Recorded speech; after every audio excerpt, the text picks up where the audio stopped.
We are quite a few months away from the 2024 season. I think that Shedeur Sanders is already being disrespected and underrated. You are Locked On Buffs, your daily podcast on the Colorado Buffaloes. Part of the Locked On Podcast Network, your team every day.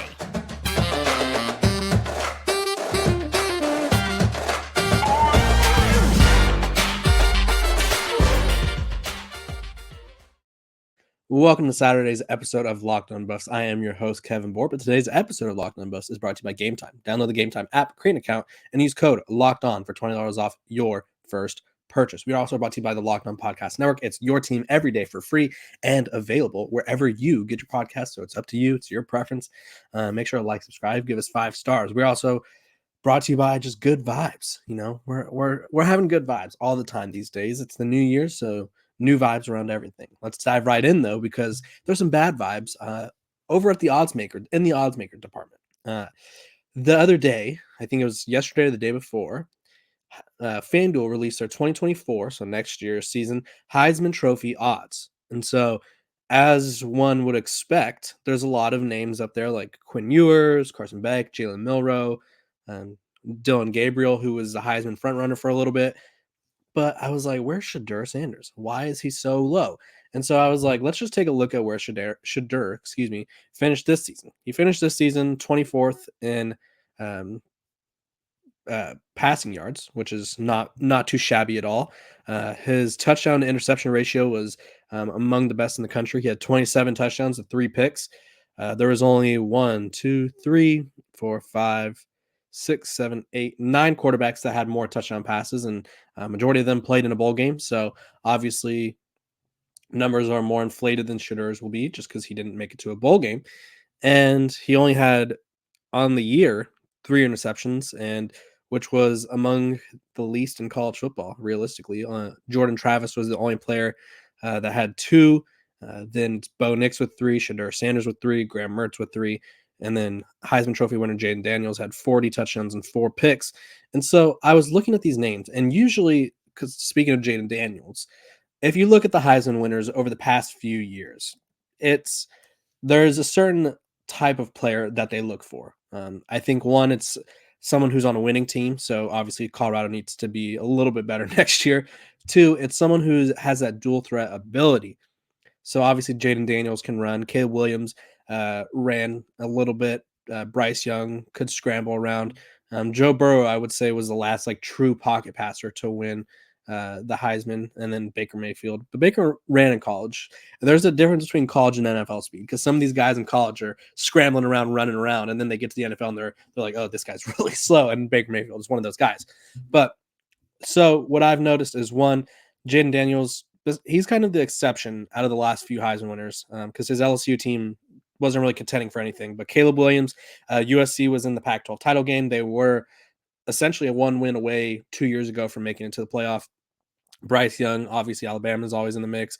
Devontae Smith the year before, Joe Burrow, they won the title. Kyler Murray and Baker Mayfield both went to the playoff.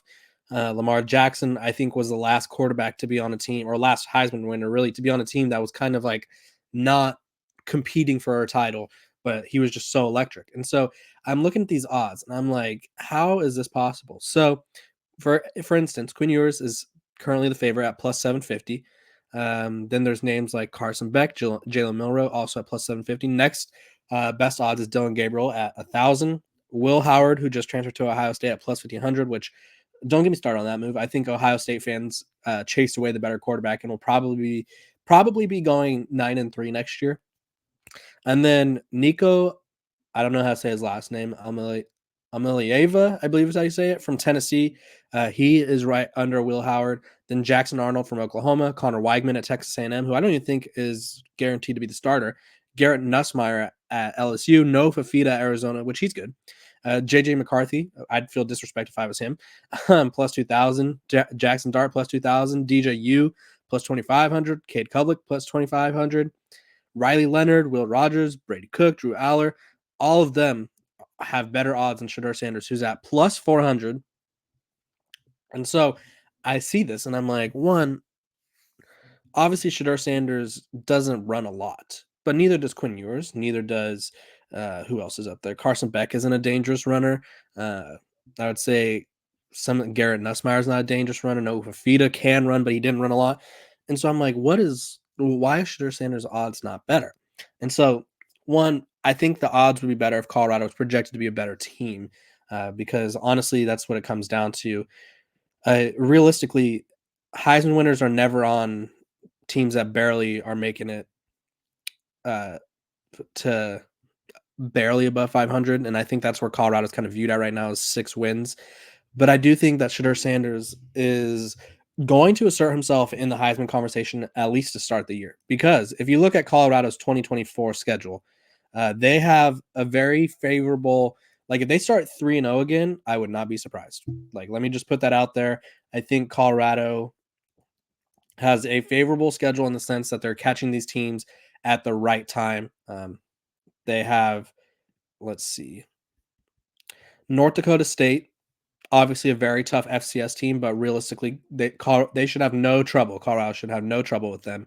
I'm sure the game will be closer than most people would like, and it'll probably have some people kind of picking on the Buffs, but North Dakota State is a winnable game. Then they go at Nebraska, which I think is another winnable game. I think they have a young quarterback, Dylan Raiola, playing in his first big game.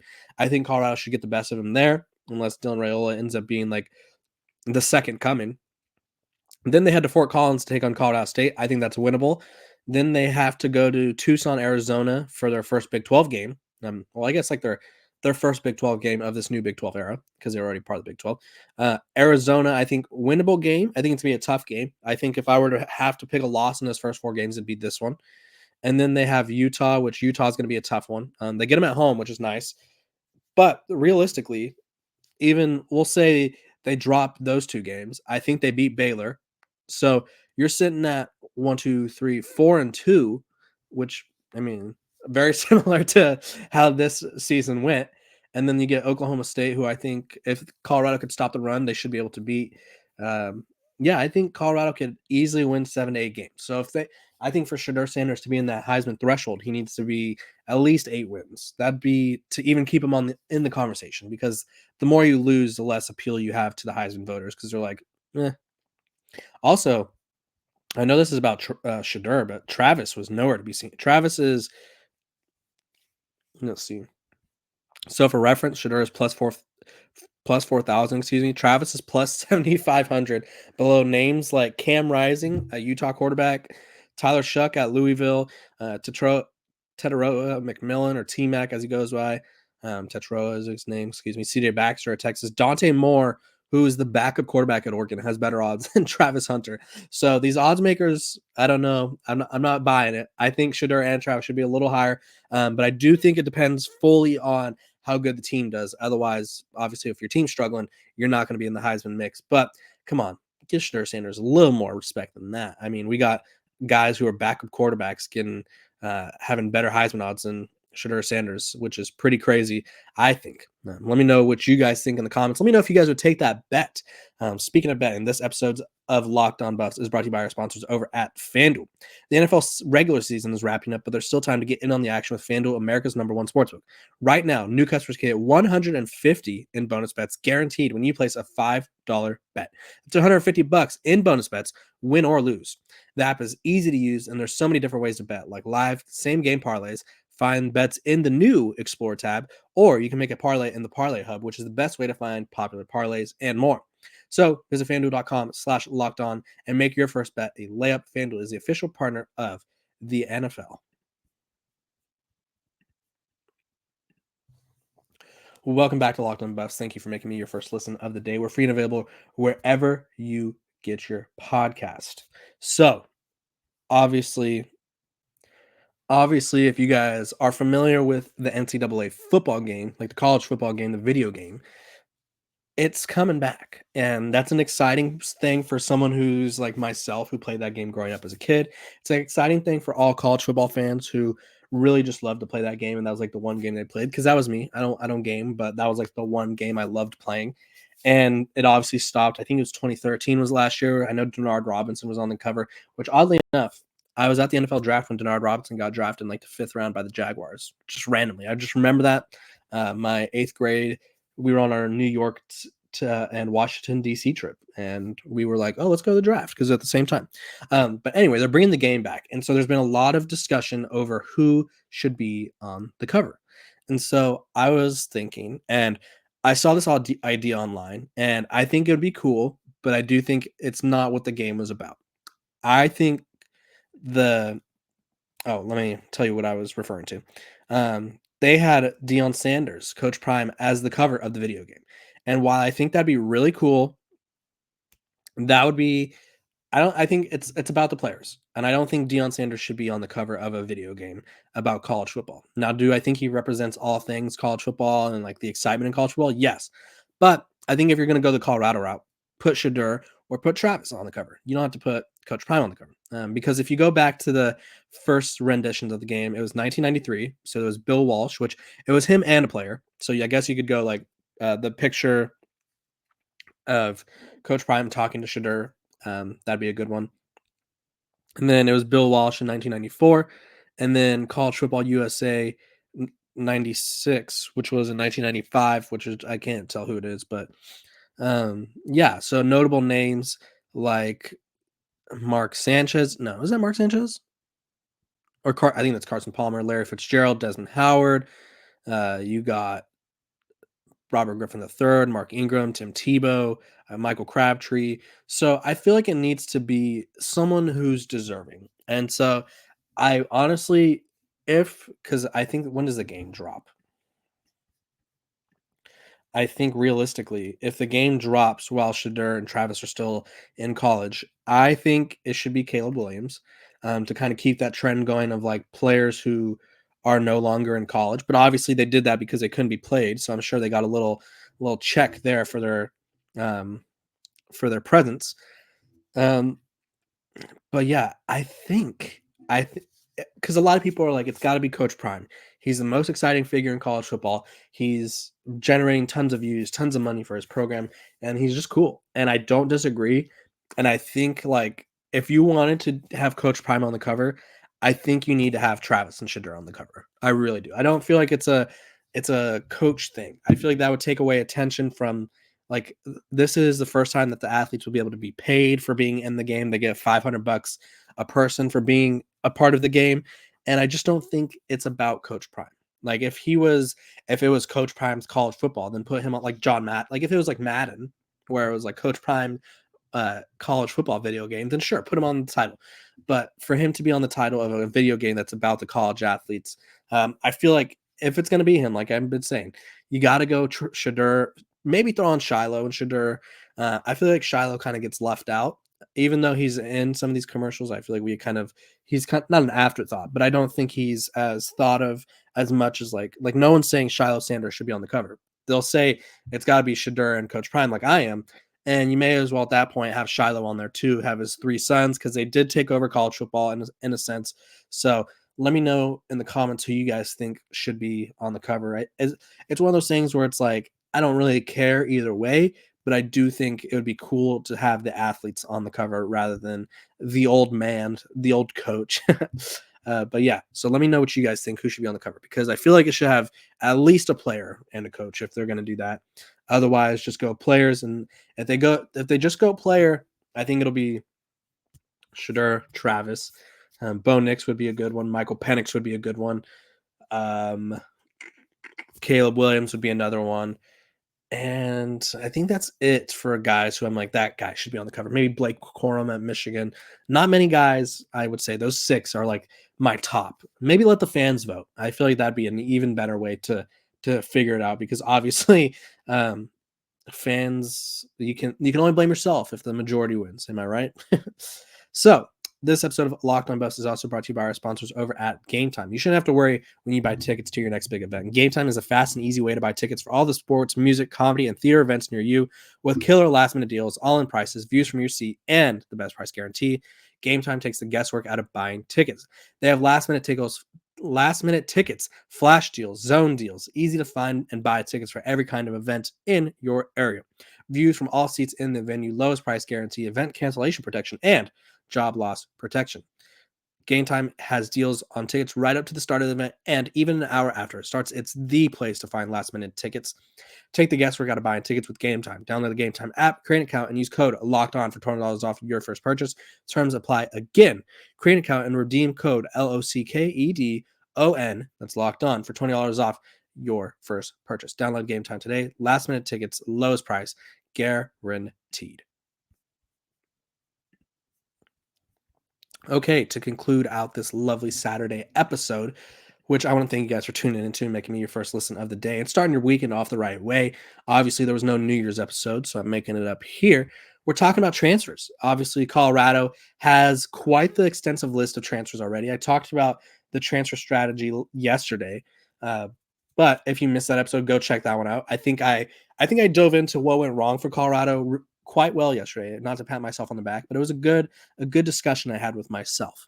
And basically, for those of you that didn't see yesterday's episode, it came down to the fact of Coach Prime. There was two issues I think that really hurt Colorado this year. They didn't bond enough. They didn't form that team chemistry. So there was a lot of I rather than we kind of vibes in there. And Travis Hunter himself said that in the last episode of the documentary. So don't come at me. Shane Cokes said it was hard to get all these guys to blend together. And so I think it'll be easier because there's going to be a lot more returners this year.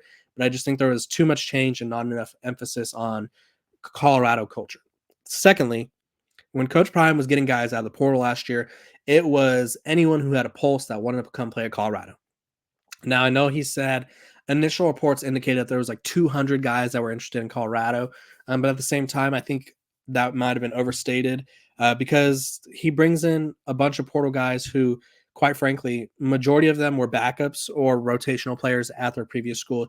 Whereas this year, he brought in 5 starting offense linemen, a couple of defensive backs that started, at least one defensive back. Let's see, Preston Hodge from Liberty, he started, I know for a fact.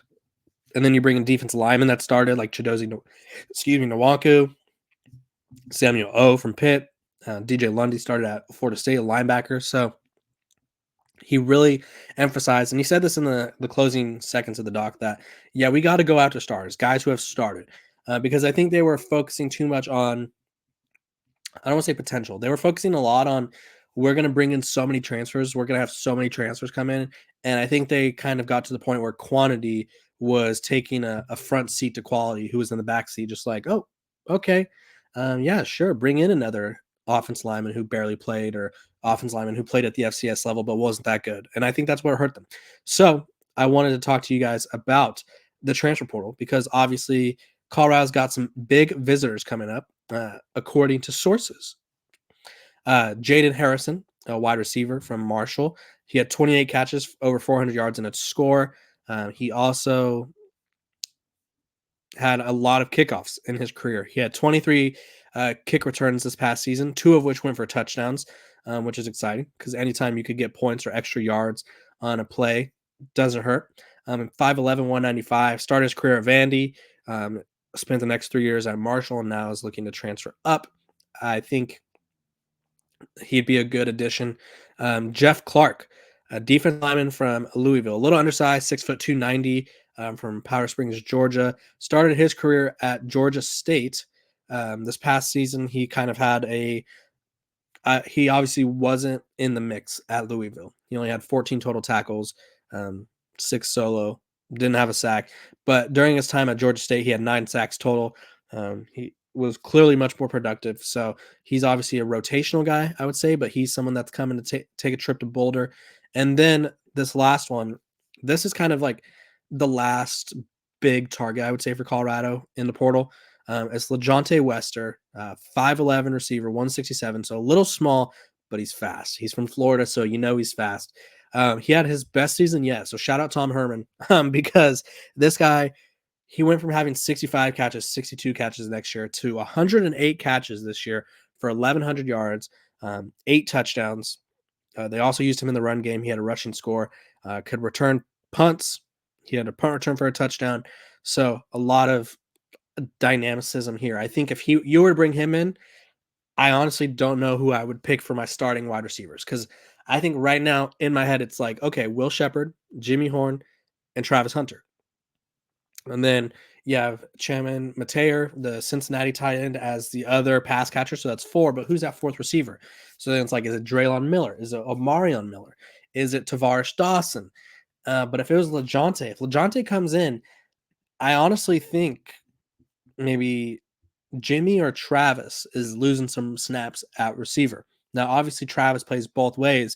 So him losing snaps at receiver, they could kind of just throw him into a package, which I think is probably best for his endurance and stamina. And so that way we could keep him energized more. But yeah, Colorado's got a few big visitors this weekend. So I appreciate you guys for tuning in. They might commit. You never know. You never know. But I appreciate you guys for tuning in to Locked On Buffs. Oops, sorry, making me your first listen of the day. I hope you guys have a great weekend, and I will see you guys on Monday.